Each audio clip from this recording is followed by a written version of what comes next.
இப்போது ஒவ்வொரு சம்பிரதாயங்களுக்குமே இதுதான் வந்து பிரமாண நூல்கள் அப்படின்னு சொல்லுவோம். குறிப்பாக நம்ம பார்த்தோம்னா 3 சம்பிரதாயம் அத்வைத்தம், விசிஷ்டாத்வைத்தம், துவைத்தம் இவங்கெல்லாம் பிரஸ்தான திரயங்களை எடுத்துக்கொண்டு அவர்களுக்கு ஏற்ற போல பாஷ்யம் சொல்லி அதை தான் ஒரு மூல நூல்களாக வந்து கொண்டு இருக்காங்க. அப்படி பார்க்கும்போது சாக்த சமயத்திற்கு என்ன மூல நூல்கள் இருக்குது?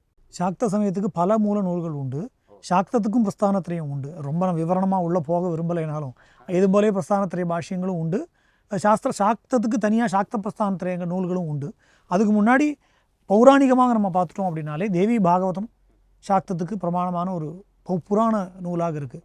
இப்போ நீங்கள் சைவத்திலையும் வைஷ்ணவத்திலையும் முக்கியமாக உங்களுக்கு நீங்கள் போன தடவை சொன்னது மாதிரி வைஷ்ணவத்தில் 2 வைகானச பாஞ்சராத்திர ஆகமங்கள் இருக்குது. சைவாகமங்கள் 28 இருக்குது.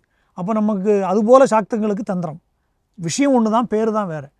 பொதுவில் சில தந்திரங்கள் என்ன சொல்லுது அப்படின்னா ஆகமம் நிகமம் அப்படிங்கிறோம்.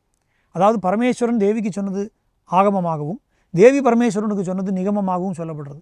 இதெல்லாம் டெக்ஸ்டுவலாக இருந்தாலும் இப்போ ப்ராக்டிக்கல் பர்பஸஸில் அந்த பேர் ஆகமம்னு சொன்னாலே இன்றைக்கி வந்து பெரும்பாலும் சிவாகமங்களை தான் குறிக்கக்கூடிய ஒரு விஷயமாக இருக்குது. வைஷ்ணவ நூல்களை கூட ஆகமம்னு நம்ம சொல்கிறது இல்லை. அதுபோல் இப்போ அம்பாளுடைய சம்பந்தமாக பார்த்தோன்னா தட்சிணாமூர்த்தி சம்ஹிதை இருக்குது, ஞானார்ணவ தந்திரம் இருக்குது, குலார்ணவ தந்திரம் இருக்குது.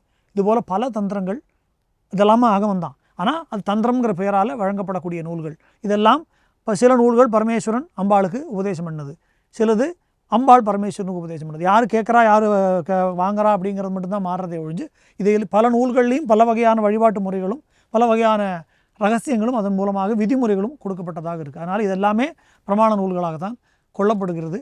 அவரவர்கள் சம்பிரதாயம் என்ன, அவரவர்கள் குரு பரம்பரை என்ன அப்படிங்கிறத அனுசரித்து எந்த நூலை பிரமாண நூலாக எடுத்துக்கணும் அப்படிங்கிறத நம்ம கொண்டு போய்